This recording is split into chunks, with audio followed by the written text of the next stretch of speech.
Hi friends, இன்றைக்கி வீடியோவில் நம்ம பார்க்க போகிற ரெசிபி என்னென்னு பார்த்தீங்கன்னா கோதுமாவை வச்சு பன்னீரம் தாங்க செய்ய போகிறேன். வாங்க ஃப்ரெண்ட்ஸ், எப்படி செய்யலான்னு சொல்லிட்டு வீடியோவில் போய் பார்த்துடலாம்.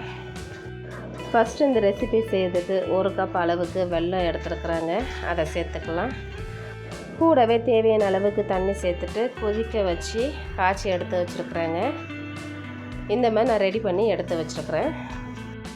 இப்போ வேறு ஒரு பவுலில் 1.5 கப் அளவுக்கு கோதுமை மாவு எடுத்து வச்சுருக்குறாங்க. இப்போ அதை நம்ம சேர்த்துக்கலாம்.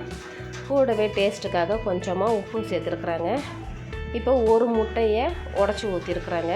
இதுக்கு பதிலாக நீங்கள் வாழைப்பழம் கூட சேர்த்துக்கலாம். கூடவே கொஞ்சமாக ஆப்பச்சோடா சேர்த்துருக்குறாங்க. சேர்த்துட்டு வாசனைக்காக 4 ஏலக்காவை தட்டி எடுத்து வச்சுருக்குறாங்க. அதையும் சேர்த்துட்டு ஒரு ஒயர் விஸ்க் வச்சு நல்லா கலந்து விட்டுக்கலாங்க.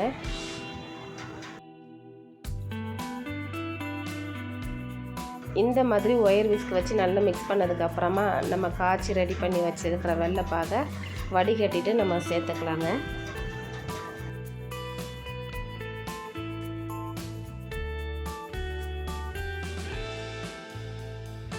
சேர்த்ததுக்கப்புறமா இப்போ இந்த வெல்லத்தோட மாவை நல்லா மிக்ஸ் பண்ணிக்கலாங்க.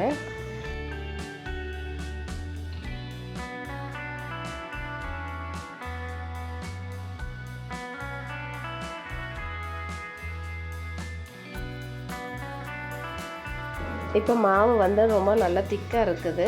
இப்போ இது கூடவே 1/2 கப் அளவுக்கு நான் தண்ணி சேர்த்துருக்குறேங்க. தண்ணி சேர்த்துட்டு நல்லா மிக்ஸ் பண்ணிக்கலாம்.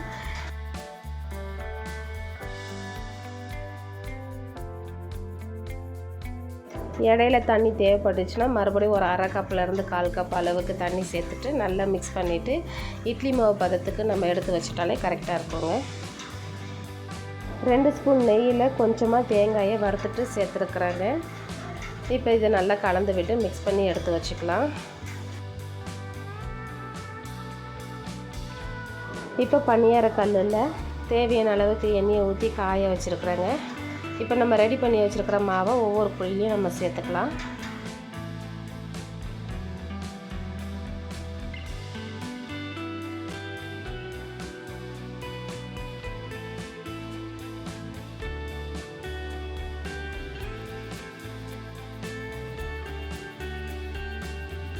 மாவெல்லாம் சேர்த்ததுக்கப்புறமா மீடியம் ஃப்ளேமில் வச்சுட்டு நம்ம மாவை வேக வச்சுக்கலாங்க.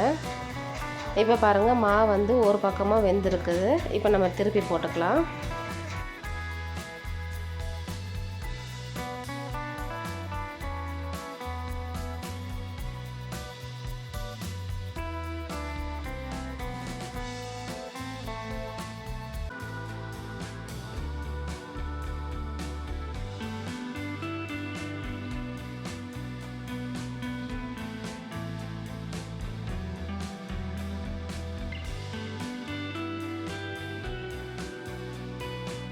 இப்போ மறுபக்கத்தையும் சேர்த்துட்டு வேக வச்சு எடுத்துக்கலாங்க.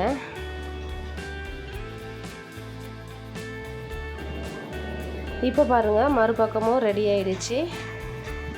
இப்போ இதை வேறு ஒரு பிளேட்டுக்கு நம்ம மாற்றி எடுத்து வச்சுக்கலாங்க.